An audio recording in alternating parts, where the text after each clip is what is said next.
الحمدللہ وحدہ والصلاة والسلام علی من لا نبی بعدہ اما بعد فاعوذ باللہ من الشیطان الرجیم بسم اللہ الرحمن الرحیم ان المتقین فی ظلال وعیون وفواکہ مما یشتہون کلوا واشربوا ہنیئا بما کنتم تعملون انا کذالک نجزی المحسنین ویل یومئذ للمکذبین۔ بے شک تقوی والے سایوں میں اور چشموں میں ہوں گے، اور وہ پھل جو انہیں پسند ہوں کھاؤ اور پیو خوب مزے سے، اس کے صلے میں جو تم عمل کرتے رہے۔ بے شک ہم نیک لوگوں کو ایسے ہی جزا دیتے ہیں، ویل اور ہلاکت ہوگی اس دن جھٹلانے والوں کے لیے۔ سامعین، آج ہماری سورہ المرسلات کی آیہ مبارکہ نمبر 45 تک کی تلاوت و ترجمہ کا شرف نصیب ہوا، جہاں یہ سیکنڈ لاسٹ رکوع مکمل ہوا۔ کل آخری الفاظ قرآن پاک کے وہی آیہ مبارکہ جو بار بار دہرائی جا رہی ہے، وَيْلٌ يَوْمَئِذٍ لِّلْمُكَذِّبِينَ، اس پر اختتام پذیر ہوا۔ اس کے بعد اللہ تعالیٰ نے پچھلی یہاں تک آیات جو تھیں وہ جہنمیوں کے بارے میں، جھٹلانے والوں کے بارے میں، اللہ کے احکامات کو پس پشت ڈال کر اپنا مقصد تخلیق بھولنے والوں کے لیے ان کے عذاب کا ذکر ہوا، نافرمانوں کے عذاب کا ذکر ہوا۔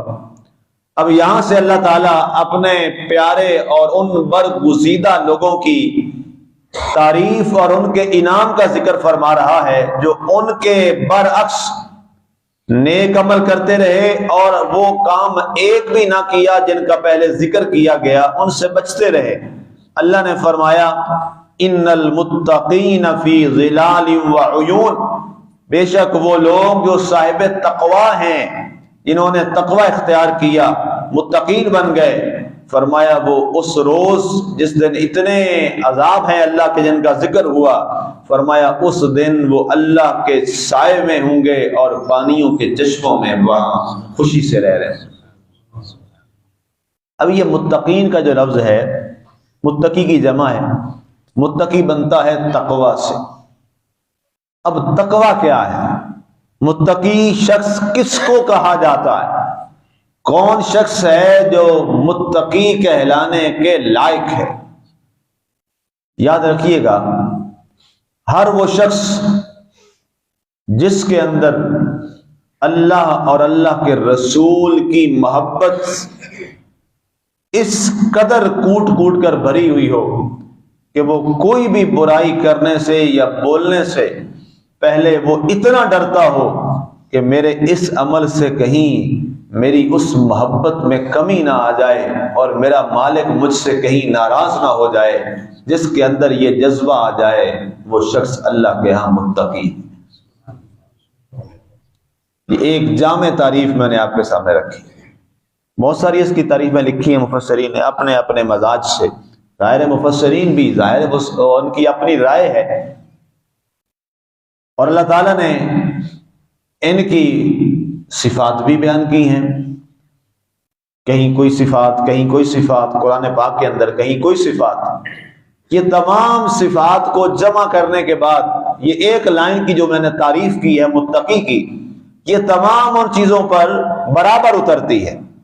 بنیادی طور پر ہم نماز پڑھتے ہیں، ہم روزہ رکھتے ہیں، ہم سچ بولتے ہیں، ہم صدقہ خیرات کرتے ہیں، ہم نیکی کے کام میں آگے بڑھتے ہیں، ہم صلہ رحمی کرتے ہیں، ہم پڑوسیوں کے حقوق کا خیال کرتے ہیں، ہم کسی دیندار شخص سے محبت کرتے ہیں، کسی اللہ والے بندے سے ہم پیار کرتے ہیں، اس کی خدمت کرتے ہیں، اس طرح ہم کسی غریب و نادار کے سر پہ دست شفقت رکھتے ہیں، ہم کسی مصیبت میں گرے ہوئے کی مصیبت دور کرنے میں اس کے ساتھ شامل ہوتے ہیں، ہم کسی ایک جو بیچارہ مجبور و لاچار ہے اس کا جا کر سہارا بن جاتے ہیں، کوئی دکھی شخص ہوتا ہے اس کے جا کر دکھ کو کم کرنے میں ہم وہاں جا کے شریک ہوتے ہیں، اسی طرح کوئی شخص مصیبت میں ہے، تکلیف میں ہے، ہم جا کر اپنی استطاعت کے مطابق اس کی مصیبت کو دور کرنے میں اپنا کردار ادا کرتے ہیں۔ آپ راستے پہ جا رہے ہیں، راستے پہ کوئی چیز دیکھتے ہیں اور نقصان دہ آپ کو ہے کہ یہاں سے کسی کو نقصان ہوگا، کوئی ایک چاہے وہ پتھر بھی پڑا ہے آپ اس کو ہٹا دیتے ہیں۔ یہ سارے جتنے بھی معاملات ہیں اس کی اصل بنیاد کیا ہے؟ اصل بنیاد صرف نیت یہ ہوتی ہے کہ میرے اس کام سے میرا اللہ مجھ سے راضی ہو، اس کے علاوہ کوئی اور مقصد نہیں ہوتا اور نہ ہونا چاہیے۔ اگر ہے بھی صحیح تو اس کو ختم کر دیجیے، مقصد صرف سامنے ایک ہی رکھیے کہ اس سے کیا ہوگا؟ مجھ سے میرا اللہ راضی ہوگا۔ اصل بنیاد یہ ہے، اصل چیز یہ ہے۔ کئی دفعہ ایسا ہوتا ہے، میں اپنی بات کروں، کہیں جاتے ہیں جی کسی جگہ پہ، لے کر جی اچھا وہ صاحب ریش ہیں، ٹوپی رکھی ہوئی ہے، لگتا ہے کوئی قاری صاحب ہیں یا علامہ صاحب ہیں، وہ میں کوئی شخص ہمیں نہیں وہ جانتا ہوتا، پہلی زندگی میں ملاقات ہوتی ہے، وہ عزت سے بٹھاتے ہیں، جگہ چھوڑ دیتے ہیں، اپنی جگہ پہ بٹھاتے ہیں۔ کئی دفعہ بڑے عمر کے لوگ ہیں، نہیں جی آپ آئیں، تو وہ کیا وجہ ہوتی ہے؟ نہ تو وہ جانتے ہیں، نہ تعلق ہے، نہ رشتہ دار ہے، نہ مقتدی ہے، مقتدی کا چلو ایک اور حق ہے، نہ وہ ہے۔ اس نے کیوں کیا؟ صرف اس لیے کہ اس سے میرا اللہ راضی ہو۔ یہی مقصد ہوتا ہے نا جی، اور تو کوئی مقصد نہیں۔ تو متقی بنیادی طور پر اس کا ہر عمل اس لیے ہوتا ہے کہ میرے اس عمل سے میرا اللہ مجھ سے راضی ہو جائے، اور مجھ سے کوئی ایسی بات نہ نکل جائے، کوئی ایسا عمل نہ ہو جائے کہ کہیں جس سے میں محبت کرتا ہوں نا، جو میرا محبوب ہے، اس کو وہ بات ناگوار نہ گزر جائے اور میری اس محبت میں کمی آ جائے اور وہ مجھ سے کہیں چہرہ پیچھے نہ پھیر لے اور ناراض نہ ہو جائے۔ جس وقت انسان کے اندر یہ قلب میں چیز آ جائے تو اس کو مبارک ہو کہ اللہ نے اس کو تقوی عطا کر دیا۔ اس لیے علماء اور بزرگان دین اور صوفیاء اور صلحاء، تمام مفسرین و محدثین و مبلغین اس بات پر زور دیتے ہیں مسلسل کہ اپنے اندر اس چیز کی بار بار ایکسرسائز اور مشق کیجئے کہ ہم نے جو بھی کام کرنا ہے وہ اللہ کو راضی کرنے کے لیے کرنا۔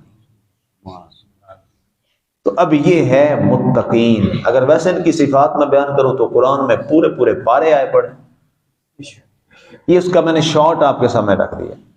اب اس سے آپ جس کو بھی دیکھیں اور آپ اس کے اندر یہ بات دیکھ لیں کہ جو یہ کام کر رہا ہے یہ للہیت کے لیے اور اللہ کی رضا کے لیے کر رہا ہے، اللہ نے اس کو وہ دولت دے دی۔ ان المتقین، فرمایا وہ جو لوگ ہیں نا صاحبان تقوی۔ بعض دفعہ بہت سے ایسے لوگ نظر آئیں گے آپ کو، بہت اچھا نیکی والا کام کر رہے ہیں لیکن اس میں اللہ کی رضا کی جگہ کچھ اور چیز شامل ہو جاتی ہے۔ یاد رکھیے گا، وہ چاہے جتنے بھی تقوی والی شکل بنا لیں، اللہ کے ہاں وہ متقین نہیں ہیں، وہ اللہ کے ہاں تقوی والے نہیں ہیں قطعاً بھی۔ اب یہاں فرمائے گا ظلال، سایہ، ظل سائے کو کہتے ہیں عربی میں، اور ظلال اس کی جمع ہے سائے، اور عین ایک چشمے کو کہتے ہیں، واحد ہے، اور یہاں آیا ہے عیون، اس کی جمع ہے کئی چشمے۔ اللہ فرماتا ہے جو مجھ سے محبت رکھتا ہے نا اور ہر کام کے اندر میری رضا شامل کر لیتا ہے، چاہے وہ کاروبار بھی کر رہا ہے، بچوں کے پاس بیٹھا ہے، بیوی بچوں کے پاس بیٹھا ہے، والدین کے پاس بیٹھا ہے، بہن بھائیوں کے پاس بیٹھا ہے، رشتہ داروں کے پاس بیٹھا ہے، پڑوسیوں کے پاس بیٹھا ہے، اس نیت سے بیٹھا ہے کہ میرے اللہ تعالیٰ نے یہ فرمایا ہے اور اس سے میرا اللہ راضی ہوگا، تو یاد رکھیے اللہ کے ہاں یہ بھی عبادت ہے، اللہ کے ہاں یہ بھی عبادت ہے۔ فرمایا یہ لوگ پھر ایک سایہ نہیں، ایک چشمہ نہیں، اللہ فرماتا ہے ان کے لیے کئی چشمے میں نے جاری کر رکھے۔ اس کے تحت پر لکھا مفسرین نے کہ چشموں سے کیا مراد ہے؟ فرمایا صرف ایک پانی کا چشمہ نہیں، اللہ فرماتا ہے میں ان کے پروٹوکول میں، ان کی عزت میں، ان کی شان میں، فرمایا میں دودھ کے چشمے بھی جاری کرتا ہوں، میں شہد کے چشمے بھی جاری کرتا ہوں، میں شراباً طہورا کے چشمے بھی جاری کرتا ہوں، میں اپنی محبت کے جام کے چشمے بھی جاری کر دیتا ہوں۔ اور سب سے بڑا چشمہ جو ہے نا جی، جو متقی کو نصیب ہوتا ہے وہ تو اللہ کے دیدار کا اور اس کی محبت کا چشمہ ہے، سب سے بڑا چشمہ وہ تو اس کا ہے۔ وہ یاد آیا مجھے ایک دفعہ جب حضور علیہ السلام معراج شریف سے واپس تشریف لائے نا، تو آپ نے ایسے ہی سارے واقعات بیان کر رہے تھے صحابہ کرام سے رضوان اللہ علیہم اجمعین سے، میں نے وہاں یہ دیکھا، مجھے یہ چیز دکھائی گئی، مجھے یہ چیز دکھائی گئی، فلاں چیز سارے آپ نے واقعات بیان کی، لمبی فہرست ہے۔ تو آپ علیہ السلام نے فرمایا، بلال کی طرف دیکھا، تو بلال کا ایک اپنا ذوق تھا محبت والا، ہر ٹائم سر جھکا ہوا اور بارگاہ مصطفیٰ صلی اللہ علیہ وسلم بیٹھے۔ فرمایا بلال جی حاضر یا رسول اللہ صلی اللہ علیہ وسلم، فدا کا ابی و امی یا رسول اللہ، سرکار میرے ماں باپ آپ پہ قربان ہو جائیں جی۔ فرمایا مجھے جنت بھی دکھائی گئی جی یا رسول اللہ صلی اللہ علیہ وسلم۔ فرمایا میں نے وہاں دیکھا حوروں کو، غلماں کو دیکھا، جنت کی نعمتوں کو دیکھا، ساری جنتوں کو۔ وہاں میں نے دیکھا ایک حور تھی جو ساری حوروں کی سردار تھی، ساری حوروں کی سردار تھی۔ تو میں نے پوچھا کہ یہ جو حوروں کی سردار ہے یہ میری امت میں سے کس کو دی جائے گی، وہ کون شخص ہے؟ تو بتایا گیا اللہ فرماتا ہے اے محبوب یہ ہم نے حضرت بلال کے لیے رکھی۔ اب آپ کو پتہ ہے حضرت بلال رضی اللہ عنہ جو کہ حبشی تھے، حبش کے رہنے والے تھے، رنگ سیاہ تھا۔ اب کئی لوگ اس پہ بات بھی کرتے تھے، تو لوگوں نے کہا بلال مبارک ہو، لوگ تمہیں سیاہ کہتے تھے، ساری حوروں کی سردار، حسینوں کی سردار تمہارے لیے۔ تو آپ کی آنکھوں سے اتھرو آ گئے۔ دیکھیں اللہ کی رضا کیا ہے، یہ ہے تقویٰ جو میں عرض کرنا چاہ رہا تھا۔ کوئی اور ہوتا ہوں جیسے بڑے نعرے ماتواجی اور شکر ہے کہیں سارا کام ہو گیا، رونے لگے، دست بستہ کھڑے ہو گئے۔ تو وسلم نے فرمایا، آپ علیہ السلام نے فرمایا بلال خوشی کی بات ہے، جنت میں جو حوروں کی سردار ہے اللہ نے وہ تیرے لیے رکھ دی ہے، تیری قربانیاں اتنی ہیں اسلام کے لیے، کلمہ کے لیے، کلمہ شریف کے لیے، تیری زبان میں انگارے بھی ڈالے گئے، تو نے پھر بھی کلمہ نہیں چھوڑا، اللہ نے اس انعام کے طور پہ تجھے یہ نوازا ہے۔ کہا یا رسول اللہ صلی اللہ علیہ وسلم یہ سارے جو انگارے برداشت کیے تھے، وہ جو تپتی ریت میرے جسم کے اوپر ڈال کے مجھے مجبور کر کے چھانٹے بھی مارے جاتے کہ کلمہ نہیں پڑھنا، یہ ساری چیزیں جو ہیں یہ میں نے اس حور کے لیے تو نہیں کی تھی۔ واہ واہ واہ واہ، کیا تقویٰ ہے۔ میں نے اس حور کے لیے تو یا رسول اللہ نہیں کی تھی، میں نے تو یہ ساری چیزیں آپ کے لیے کی تھی کہ مجھے میرے آقا مل جائیں۔ مجھے کیا معلوم یہ حور کیا ہے اور قصور کیا ہے اور یہ غلمان کیا ہے اور جنت کیا ہے، اور ہمیں کیا پتا کہ رب کیا تھا، میں نے تو سب کچھ آپ کے لیے کیا۔ اور میں کیا چاہتے کیا ہو یہ تو بتاؤ یا رسول اللہ صلی اللہ علیہ وسلم، مجھے حور و قصور نہیں چاہیے، مجھے وہ ان کی کوئی خواہش نہیں ہے، میں اس جنت کو کیا کروں گا، ان حوروں کو میں کیا کروں گا جس جنت اور حور و قصور والے محلات میں میرا محبوب مجھے نظر نہ آئے، مجھے تو وہاں بھی آپ کی غلامی چاہیے۔ یہ ہے تقویٰ، یہ ہے تقوی کا لیول۔ سبحان اللہ سبحان اللہ۔ آپ علیہ السلام نے فرمایا بلال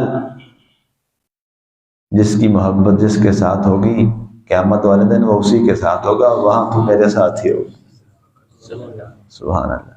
تجھ سے مانگ کو مانگ، تجھ سے تجھی کو مانگ کر اچھا رہا مانگتا تیرا۔ اب بتائیے جب آپ علیہ السلام کو مانگ لیا تو پھر سب کچھ ہی مل گیا۔